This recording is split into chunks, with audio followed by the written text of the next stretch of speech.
With a 16-point lead early on, things looked promising. 9 first-half threes, 4 of which came from Chris Bell. 11 points from J.J. Starling, too. But surprise, surprise, it disappeared in the second half. Uncharacteristic tendencies from the Orange got them nearly doubled up over the last 20 minutes. So there was no revenge in the Steel City. Instead, SU fell 80-69 to Pittsburgh. The Q suffered its third straight loss, while the ACC tournament remains more in question than ever. Another game, another disappointing L for Syracuse. If you want to see how it happened, stay with us because Orange Press Pass starts right now.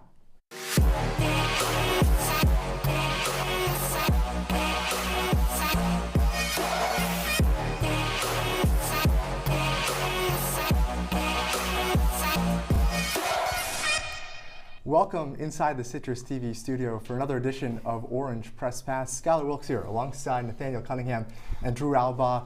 Syracuse falls for the third straight time. This one 80-69 to Pittsburgh, but Nate, it didn't always seem that way.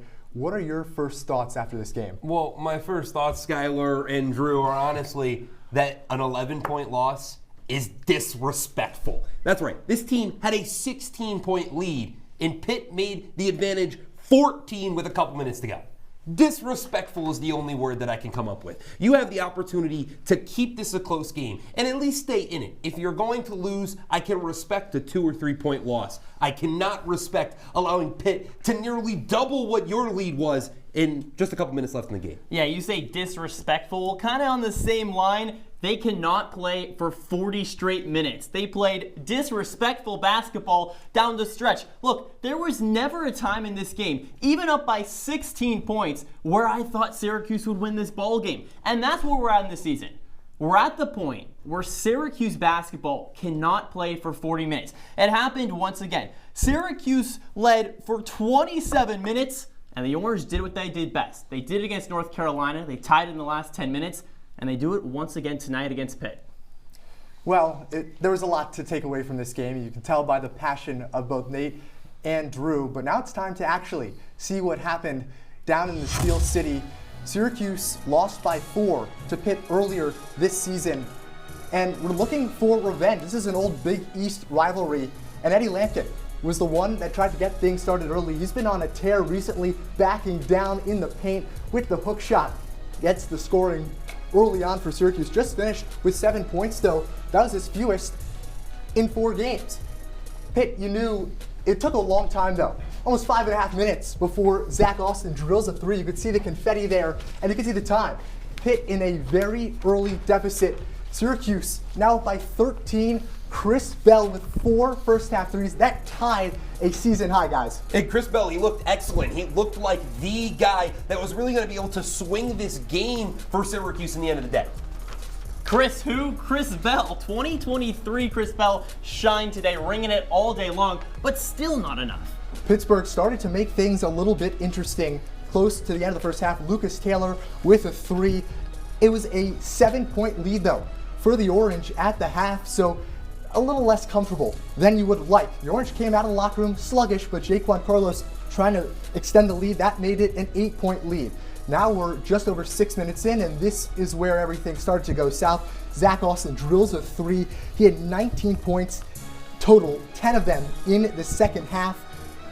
And down by 2, 7 minutes in, to the cup goes Jalen Lowe. He had 17 points. And suddenly the Panthers came roaring back. Yeah, talk about a defensive breakdown. 30% from 3 in the first half, and then the Panthers respond 6 for 10 from behind the arc. Not going to cut it. And they just looked confident. They came out of the locker rooms looking like they were able to win this basketball game, and that's what mattered. And they shot 62% from the field, 60% from 3. Zach Austin, another one, just for good measure, outscored Syracuse 46-28 in the second half, 74-63, that was the score, 80-69 was the final for the Panthers over the Orange. And J.J. Starling, 14 points, but only 3 of them came in that second half. Yeah, a lackluster second half from the guy that really has made his season off of being successful in those final 20 minutes. He really became an X factor later in this game and just not being able to win. Nate, what's Starling known for? Is he known for shooting the 3-ball? He is not known for shooting the 3-ball. And guess what? Until 2 minutes in the second half, rather, he didn't shoot a non-3-point shot. This was not the JJ Starling I claim to know and love. Career high 8 missed 3-pointers. A lot of things to wonder what went down there in the Salt City, but for more insight, we bring in Chloe Smarz live from Pittsburgh. Chloe, it's a pretty simple question here. They led by 16, Syracuse did in that first half. What was the turning point for Pittsburgh? Yeah, Skyler, it's a really good question, and to be honest, it's a simple answer, right? You guys mentioned it earlier in the show. This was a tale of two halves. Obviously, Pittsburgh starting off this game came off really slow. Syracuse went on a 22-6 lead, and there's a lot of questions for Pitt, right? Syracuse was hitting threes that we haven't really seen done all year, especially from someone like Chris Bell and someone like a JJ Starling. But let's just talk stats, if we're being completely honest. JJ Starling in the first half, 11 points. JJ Starling in the second half, just 1 point. And someone like Ish Leggett for Pitt, who was my X factor for the entirety of this game, only had 6 points in the first half, came in, finished today with 19 points. He brought an energy to this Pitt team. Also, someone like Jalen Lowe had an insane assist that I saw that as a SportsCenter top 10 play. It just comes down to the energy. And I think Adrian Autry even mentioned it in the post-game press conference, just saying how their team cannot play a full 40 minutes of basketball. My friend Gino Antamarino has said it on CC so many times. To me, this game was more about how Syracuse lost rather than I think Pitt came back. Kudos to Pitt, obviously. They played a stellar second half of basketball, but Syracuse, so many questions to answer offensively and defensively of what went wrong, and I really don't know if anyone knows what the true answer is. Well, Chloe, you sit there and you talk about the energy and the effort that this team put up. Defensively, they showed that energy and that effort early. They were able to really limit the Panthers. In the second half, that kind of fell apart. They weren't playing team defense. What did you kind of notice in that second half that led to that defensive breakdown? Yeah, Nate, it's a good point, and I think it also just comes back to just how slow they came out in the second half. Pitt came out really fast, really aggressive. It was literally obvious from the opening shot that Pitt had in the second half. When it comes to Syracuse defensively, though, you have to look at the turnovers. Obviously, 14 in this game, Pitt had 13, pretty even. But what really mattered is how Pitt controlled the possession of this game. Syracuse led for all but 9 minutes. And in those 9 minutes, that's where Syracuse really fell apart. I don't want to put all the blame, obviously, on Eddie Lampkin or on the centers, but it was clear that they were struggling around the rim. They had only had 9 or so blocks in this game. They just really, really struggled to get something going defensively and pick up themselves offensively as well. I think that's really what comes down to basketball. Obviously, if you're not succeeding offensively, help out on the defensive side. And it was just the easy plays, simple inbound, simple passes that all led to easy, dare I say, dumb turnovers. And Adrian Autry was quick to say that in the post-game press conference. That, to me, was the issue, was the sloppiness, the lethargicness that we saw from Syracuse in that second half, both offensively and, of course, defensively, Nate. Hey, Chloe, you talk about how Eddie Lampkin struggled down low. Well, just 6 rebounds in the entire game. He had 23 last time out against Pitt. That's the 3rd most in franchise history. So what happened? Yeah, Drew, it's a really honest question, and I remember even watching the game being like, why is Naheem McLeod in? Why is Eddie Lampkin not playing the majority of this game, considering what happened earlier in January when these two teams played? I asked Eddie this question, and he said, honestly, he just got double teamed, right? To him, he didn't have necessarily a bad game. He just had a stellar game in their first meeting, but he did get beat up a little bit. They were all over him, double teaming him the entirety of the game, but he was mentioning how he's been double teamed for the majority of the season and has kind of been trying to work through that and kind of get through that grit and the toughness that he truly believes he has. He didn't really get picked up necessarily by Naheem McLeod and also Peter Mashrovich as well. I think for Eddie, though, it's just also getting quicker, getting faster, getting stronger with his hands around the rim. It's where Syracuse struggled, and it's where Pitt was really, really good today. Eddie, especially the centers, they struggled a lot, and I think not having, obviously, the help offensively, it all goes back to what we said. They cannot play a full 40 minutes of basketball, and when that can't happen, you can't win games. And when JJ Starling, like we mentioned, he needs to put up 20-plus points to win basketball games, he's not doing that, and you have Eddie, someone who needs to put up 23 rebounds to win a game against Pitt, didn't do that. It's going to be an ugly day for Syracuse, and we saw that here. Chloe, thanks so much for shining some light on this tough loss. Safe travels back from the Steel City, and have some fun with our good friend Andrew Selliver there in Pittsburgh. Speaking of fun, we've got more coverage coming up on Orange Press Pass, breaking down this really rough Syracuse loss coming up after the break.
back on Orange Press Pass talking about this 80-69 Syracuse loss at the hands of Pittsburgh with Nathaniel Cunningham and Drew Albaugh. I'm Skyler Wilkes, and Syracuse has had a defensive struggle all season long, one of the worst scoring defenses in the entire ACC. Nate, what do you think the biggest issue is here for Adrian Autry's defense? Well, I think the biggest problem, Skyler, and honestly, Drew, is the fact that this team really struggles with their rotations. And what's surprising about today's game is that they did it well in the first half. This is a team that often will see individual players get blown by.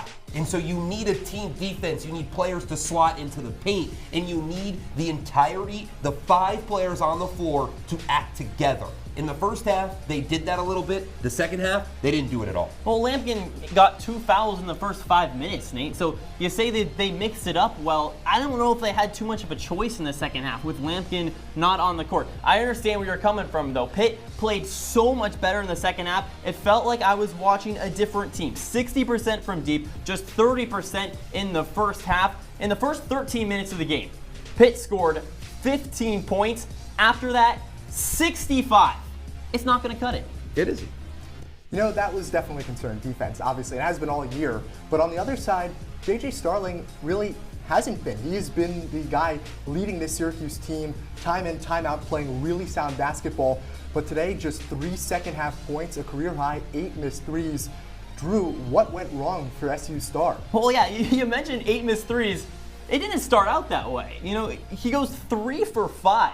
To start the game. It looked like we were watching a different Starling, and then he got a little overzealous. Starling started to think he was Steph, and Starling ain't Steph. Starling drives to the basket, and JJ didn't take a shot inside the three-point line until a few minutes left in the second half.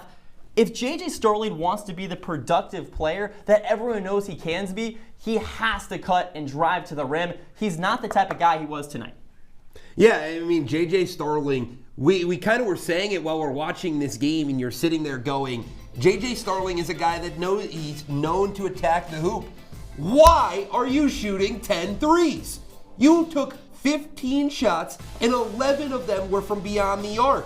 You missed a career-high three-pointers today. You missed 8. You've never done that in a game before. It's unacceptable. And this was a guy that against North Carolina, which mind you was just last game, had 20 points in the second half against the Tar Heels, all within the three-point arc. And then tonight, you don't score inside the three-point arc until a couple minutes left. I don't understand the change in ideology. And quite frankly, I think as a coach, head coach Adrian Autry, his main job is to what? Coach the players. And what did he not do? He didn't tell J.J. Starling to go to the cup until it was too late. That's why Pitt ended up winning the game. Well, J.J. Starling was not particularly good there in the second half. But you know who was? Pitt. Over 60% from the field, 60% from 3. It's seeming like the Panthers couldn't miss. No, the Panthers, they couldn't miss, guys. And I think what really made it more apparent is their confidence. When they came out of the locker room, it looked like a different team. They looked like they were having fun. And I know that may not seem like the biggest deal in the world, especially when you're out there and you're trying to play a competitive ACC game. But if you were watching the broadcast, you may have heard this was kind of a must-win for the Panthers. Not necessarily that the win does a lot for them, but if they were to lose this game, it's a quad 3 loss, and they go out there and they have a really hard case to make because they're trying to play in March, and they're right now one of Joe Lunardi's first 4 out. Yeah, they were playing with no fear in the second half. And that was after the first half where I really questioned it. I was saying, you know, did they get a little too much? Did they not sleep enough last night? What was happening? Because Syracuse, quite simply, could not, gave them open shots all game long. It wasn't just in the second half.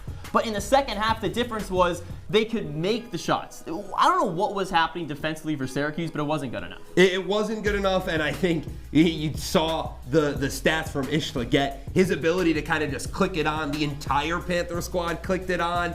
They really, really just picked it up in the second half and were able to be successful, as you see. Zach Austin kicked the ball almost into the second deck. Well, also 21-13 run to open the second half. You talk about how you mount a comeback. That's the way you do it. Nate, you almost stepped on my line there a little bit earlier ahead of my long-awaited player of the game, which goes to Ish Leggett. 19 points, 13 in the second half. Went 6 or 14 from the field, so not great. 3 for 5 from 3, which was 1 short of his season high. On top of that, all 3 of those threes came in the second half, and 7 rebounds. One of the big reasons why that Pitt team exploded in the second half, shooting over 60% from the field and from 3, was because of Ish Leggett. A lot of transfers on this team. Leggett from Rhode Island, where you have Zach Austin from High Point. So these mid-major guys coming to the ACC and contributing. And Ish Leggett might play himself on to an all-ACC team. So no doubt, 19 points, tied for a team high. No surprise, Ish Leggett is our player of the game here on Orange Press Pass. But still to come on OPP, we're taking a look at the big picture. There's a lot to take away from this 11-point loss for the Orange. Stay with us.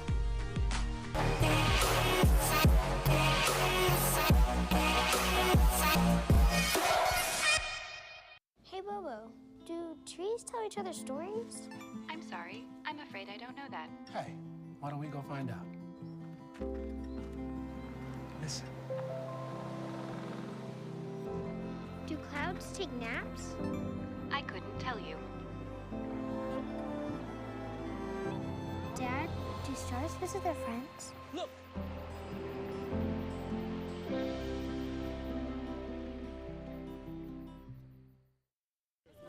Leaving hot coals improperly extinguished can cause a wildfire. Hey guys, it's Smokey! It looks as if Smokey is going to use the drown, stir, drown and feel technique. After the first drown, a good start. Next, another drink. And finally, a close feel. Is it cool? Okay. Yeah. Hey, Smokey, catch! Oh, my bad, Smokey. Only you can prevent wildfires.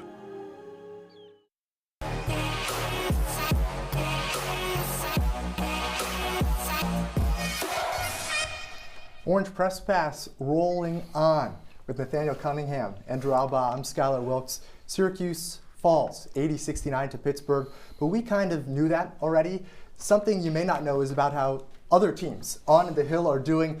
It's been a decent year for, or at least a start to the year. Syracuse women's lacrosse now 3-0 to start. Women's basketball is struggling, trying to bounce back against a really tough top 10 ranked North Carolina team. But obviously the most important score that you see there is the middle on the left. Syracuse taking down Columbia 6-1 in tennis. Drew, Eunice Lamam has the girls rolling. Oh, they are rolling. You say we're rolling on here on OPP. They're rolling 7-0 for the first time in a couple of years.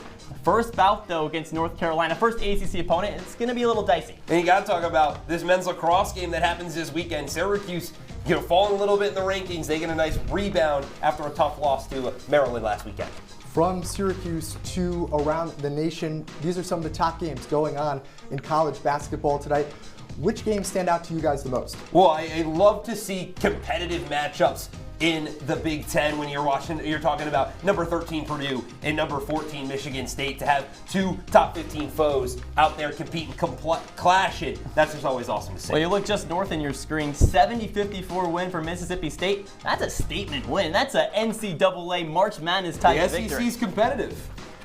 All right, now back to the topic at hand, which is this Syracuse blown lead. Do we have to go back there? I wish we didn't, but we have to. I'd love to talk about tennis some more with you, Drew. But Syracuse, again, the second half struggles continue to be an issue. You talk about, even last time out against North Carolina, where a slow start, seemingly were clawing back in the second half, but then fell short again. So really, second half breakdown is the topic at hand here, Nate. What is your takeaway from this final 20 minutes that you saw tonight in Pittsburgh? Well, the easiest way I can explain it, Skyler and Drew, is I have to kind of consider it back to football season. We used to have this question mark of, can Syracuse football play in the first quarter? And then the question that would come after that is, does the first quarter matter? Well, the ultimate answer when you relate it back to basketball season is Syracuse men's basketball cannot play in the second half. They were outscored by Miami in the second half.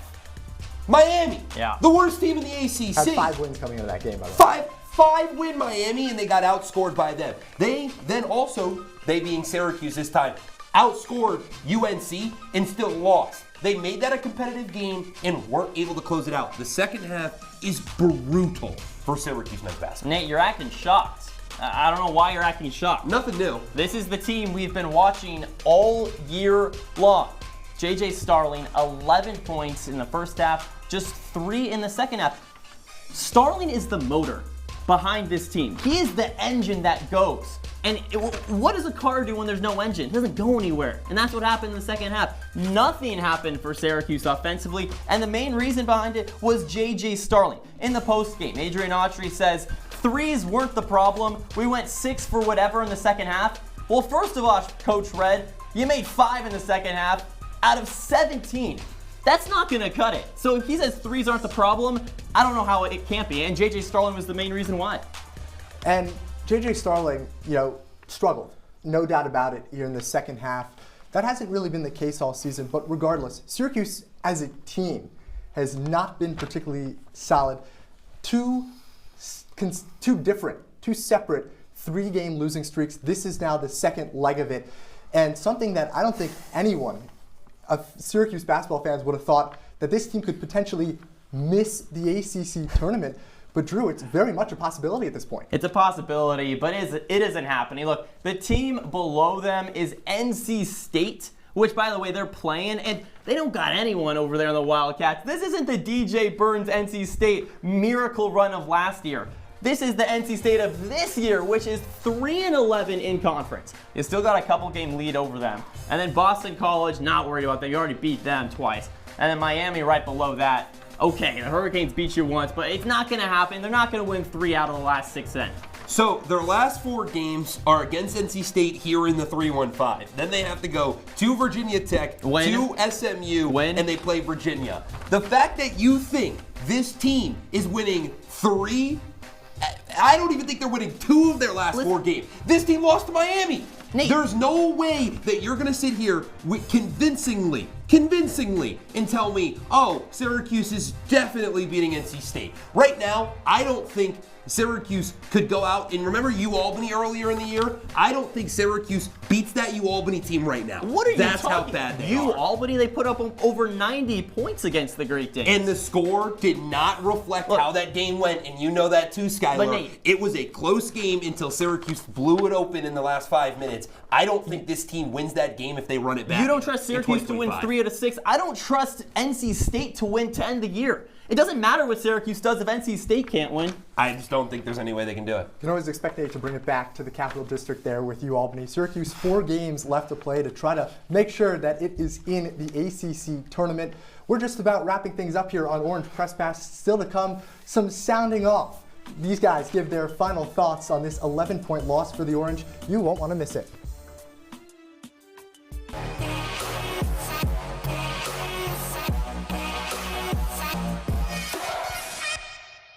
Welcome to my house. Everybody's pretty tired of each other. The walls were closing in. Clearly a case of too much family, too close, 24/7. If this sounds like your house, try going someplace new.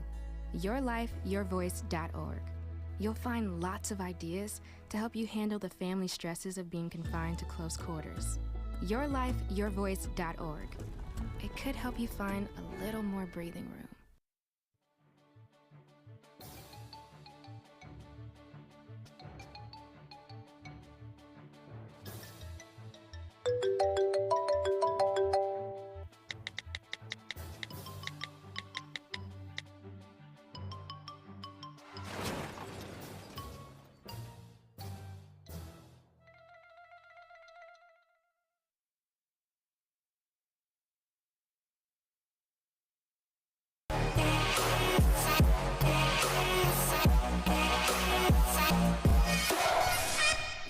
Closing up shop here on Orange Press Pass, Skyler Wilkes with Nathaniel Cunningham and Drew Albaugh. We talked about Syracuse's chances of making the ACC tournament. Still 4 games left to play. So let's take a look at those ACC standings, where the Orange stand. You can see they're not on that first page. Yeah, it's really just been a tough year in a weakened ACC nonetheless. A conference that has kind of just fallen with the likes of the SEC and the Big Ten being so successful. But then you see them down there at the bottom. They're in that final ACC tournament spot. But like we just talked about, Drew, in 2 weeks, I don't know if they'll be there. Yeah, really shout out our producers. Usually they don't have to make 2 full screens. They do here because Syracuse is that bad. Bottom 4 in the ACC, just 11-16 overall. This is not the top tier elite basketball program that SU fans have come to know and love in the last 20 or 30 years. It's been a down year for sure for Syracuse men's basketball. Potentially a reputation-damaging season in year number 2 under Adrian Autry. So not a lot of positive takeaways so far. But I think one positive takeaway from this show will be Nate and Drew's final thoughts, or what I should say, them sounding off. All right, well, yeah, new segment for Orange Press Pass.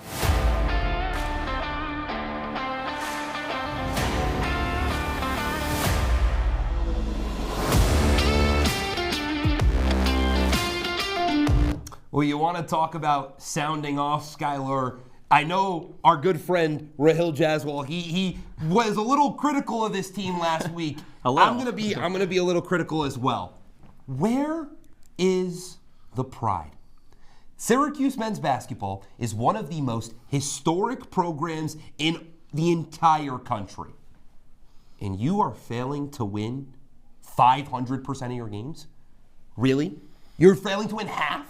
You're 11-16. You are at best this season can go 15-16, and that probably isn't going to happen with SMU being as good as they are. Where's the pride? Today you had a chance at least getting a win and showing that when you have a lead, you can maintain it. And you didn't do it. You fell apart. You didn't try, and you gave up. Where is the pride, Drew? There's not much pride, but according to Adrian Autry, this team is, quote, it's not like they're not trying. Well, Coach Adrian Autry, I don't think they are. So I don't care what you say. You can go into your post-game press conferences. You can say whatever you want. But for you to say it's not like they're not trying, well, I don't think there are. Is 291st in defensive efficiency trying? I don't think so. Is giving up 80 points for the 5th straight game, the first time since 1982. Is that trying? Is 13 turnovers a game trying? Because if that's trying, then I've seen more effort in my local YMCA. Syracuse basketball does not want to be on the court. Syracuse basketball just goes out and runs through the motions. And in a sport where you have to be completely locked in 100% of the time, Syracuse basketball was not trying today. A lot of passion, as you can tell, coming from Nate and Drew. And you know who also has a lot of passion is Syracuse women's basketball coach Felicia Leggett-Jack, who is, her team is going to be on our next Orange Press Pass when they host a ranked Duke team coming into, they don't host, they travel to Durham to play at Cameron Indoor against a ranked Duke team. You can see the record, you can see the discrepancies. Should definitely be an uphill battle there for the Orange. Yeah, after losing, Coach Jack cried in her last post-game press conference. Some passion. That's what I wish we had in Syracuse men's basketball, but still, passion can't win you ball games all the time. This is going to be an uphill battle against the Blue Devils. Yeah, but when you see that much passion out of coach, you know that her team is going to be ready. They're going to go out there and fight down in Cameron Indoor. They better be. Trying to put up a better fight against Duke than Syracuse men's basketball did. That's all the time we have from Orange Press Pass. With Nathaniel Cunningham, Andrew Albaugh, I'm Skyler Wilkes saying so long. Thanks so much for tuning in, and we'll see you next time on Orange Press Pass.